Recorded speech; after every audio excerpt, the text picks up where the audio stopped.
Maqaa Abbaa, kan Ilmaa, kan Hafuura Qulqulluu Waaqa tokkoon ni amanna. Ameen. Kabajamootaa fi jaalatamootaa maatiiwwan Waaqayyoon kan jaalattan Waaqayyoo isiniin kan jaalatu. Hordoftoonni chaanaalii keenya Wangeeltuu biyya keenya Itoophiyaa, biyya keenya ala kutaa biyyoota garaagaraatti argamtan hundumti keessan akkam jirtu, akkam yoo nageessanii, akkamiin turtanii. Guyyaa har'aatiin kan nu ga'e Waaqni keenya galannii fi ulfinni teessoo isaa Aariyaam irratti isaaf haa ta'u. Maqaan haadha keenya qulqulleetti Dubroo Maaramii, maqaan ishii, ergamoonni Waaqayyoo maqaan isaanii kan galatooman, kan ulfaatan nuuf haa ta'u. Hunduma dursaa baga guyyaa qulqulleetti dilbataa akkasumas ayyaanota kabajamanii oolan ittiin geessanii baga wajjumaanuu geenye. Eebbi qulqullootaan araarsummaan haadha keenya qulqulleetti Dubroo Maaramii, dhiifamni gooftaa keenya uumaa keenya Iyyasuus Kiristoos hunda keenya duukaa biyya keenya waliitiin, isin waliinis ana waliinis haa ta'u.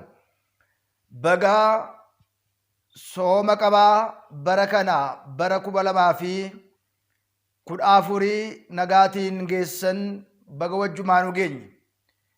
Sooma kana kan ittiin daabiloosiin injifannu, kan ittiin mootummaa isaa dhaallu, kan ittiin jireenya bara baraa argannu, kan ittiin mootummaa isaa dhaallu gooftaan keenya uumaan keenya Sillaaseen nuuf haa taasisu. Egaa akka seeraa fi akka heeraa mana amantaa keenyaatti guyyaan har'aa kun sooma qabaa yookiin immoo qibbalaa jedhama. Kana jechuun maal jechuudha? Sooma qabaa gaafa jedhamu sooma maaliitiin qabna? Guyyaa har'aa kana maaltu nu barbaachisa?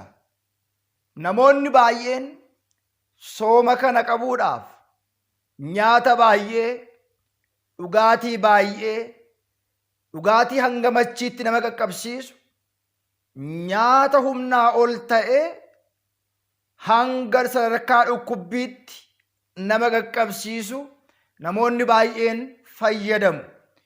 Isa kanaaf manni kiristaanaa maal jetti, ergaa maalii dabarsiti kan jedhu bal'isnee otoo hin taane gabaabsinee waliitiin ilaalla. Jechi qibbalaa jedhu kun maal jechuudha? Humnaa ol nyaatanii, humnaa ol dhuganii, humnaa ol machaanii, keessumaa manni kiristaanaa namoonni yeroo hundumaa yeroo ayyaanaa irratti haala ayyaana ittiin kabajatan. Ayyaana kabajuu jechuun nuuf kiristaanotaatiif dhuganii machaanii, humnaa ol nyaatanii, akka fedhan ta'anii, akka fedhan deddeebi'uu miti. Har'as egaa qibbalaa yookiin immoo soomii qabaa gaafa jennu eenyuun qabanneetu, eenyuun qabachuudha kan jedhu beekuun barbaachisaadha. Namoonni baay'een akkuma isinitti hime qibbalaa jechuun humnaa ol nyaachuu, humnaa ol dhuguu, humnaa ol machaa'uu, ji'a 2 guyyaa 55tiif waan soomnuuf amma dhugaatii fuulatti hin dhiqannutti, amma nyaanni immoo nu jibbisiisee humnaa ol ta'uutti nyaanna jechuu miti. Qibbalaa jechuun isa afaan Amaariffaatiin Oromiffatti hiiknee gaafa laallu Kiristoosiin simachuudha. Kiristoosiin fudhachuudha. Gara Kiristoositti dhiyaachuudha. Nyaanni ganama nyaanne guyyaa keessa sa'aatii 6tti nu beelessa. Nyaanni sa'aatii 6tti nyaanne waaree booda sa'aatii 12tti nu beelessa.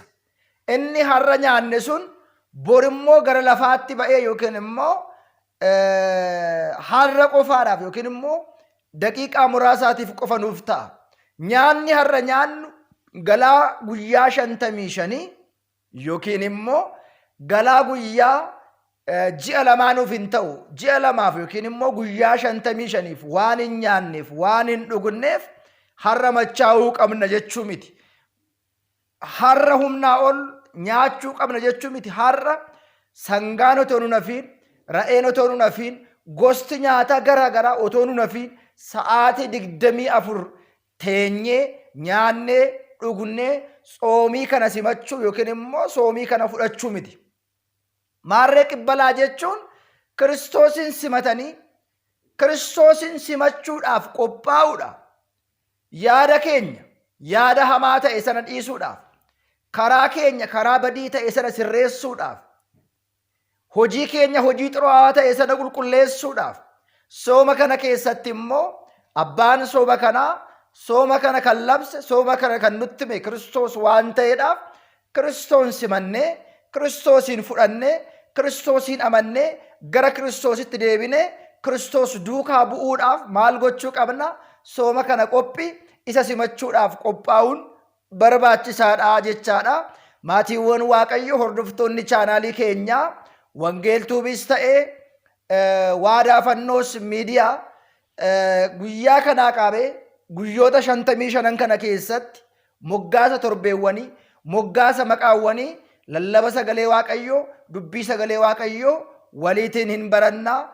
Chaanaaliiwwan keenya kan sabiskiraayibii gochuudhaan akkasin nu hordoftan, warra bira hin geenye bira qaqqabsiisuudhaan sabiskiraayibii gootanii sooma kana keessa waan gaarii akka hojjennu, hojii isinarra eebbaaf yookiin immoo hojii barakataa isinarra hojjettan samii irratti gatii ta'e isiniitiif laatama, isiniif yaadatama.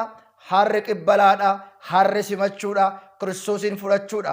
Guyyaatti nyaata, guyyaatti dhugaatii humnaa ol siman otoo hin ta'in, guyyaa ittiin Kiristoosin simannee isa fudhannee nyaataan otoo hin ta'in jireenyaatiin, foon keenya yoo nyaates yoo nyaachuu baate, foon keenya yoo dhuges yoo dhuguu baates bor haaraa ta'a waan ta'eedhaaf nyaata bara baraan nyaatamee nama hin dheebossine, dhugaatii bara baraan dhugamee nama hin dheebossine, bara baraan buddeenaa fi nyaata isaa kan nu ta'e sagalee isaa dhaggeeffanne, abboommi isaa eegganne, keessumaa sooma kana keessa humna afuuraa cimsamne, yaada foonii, haaloo qabiinsa, hinaaffaa of keessatti miine yookiin immoo isa dhiisnee cimnee akka dhaabannu sooma nagaan eegalle kana nagaan akka nu eegalsiisuudhaaf sooma keenya jibbiinsaan soomuu hin qabnu, sooma keenya of tuulummaan soomuu hin qabnu, sooma keenya haaloo qabachuudhaan soomuu hin qabnu, sooma keenya hammeenyaatiin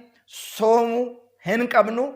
Jaalalaatiif, nagaatiif, gammachuutiif, tasgabbiitiif soomuun nurra jira. Sooma kana nagaan eegallee nagaan akka xumurru, nagaan eegallee nagaan akka fiixaan nuuf ba'u guyyoota kana keessa, guyyaawwan 55 kana keessatti qormaata foonii, yaada foonii, gochaa foonii hundumarraa fagaannee cimnee akka dhaabannu Gooftaan keenya uumaan keenya nu haa gargaaru. Sabiskiraayibii fi sheerii laayikii taasisuudhaan akkasiin nu hordoftan soomii kana keessa hojii eebbaa, hojii barakataa, warra beela'eef beeluu baasnee, warra dheeboteef dheebuu baasnee, warra wallolletti araaramnee akka deddeebinu Waaqayyoon nu haa gargaaru.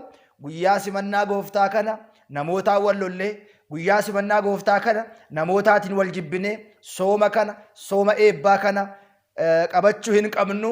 Qabachuu kan qabnu Kiristoosiitiin, gatuu kan qabnu yaada fooniitiin, daabiloosiin ganne Kiristoosin qabanne, Kiristoos duukaa buune karaa dhugaa amantii dhugaatiin deddeebine sooma kana nagaan akkuma eegalle nagaan Gooftaan keenya uumaan keenya Iyyasuus Kiristoos nu haa xummursiisu. Eebba, nageenya, jaalala sooma kanarraatii akka nuuf qoodu fedhaaf jaalala isaa nuuf haa ta'u. Waaqayyo isin faanaa ta'u. Hunduma keessan lafa jirtanitti sooma nagaa, sooma eebbaa fi jaalalaa isiniif haa taasisu. Nagaatiin naa tura.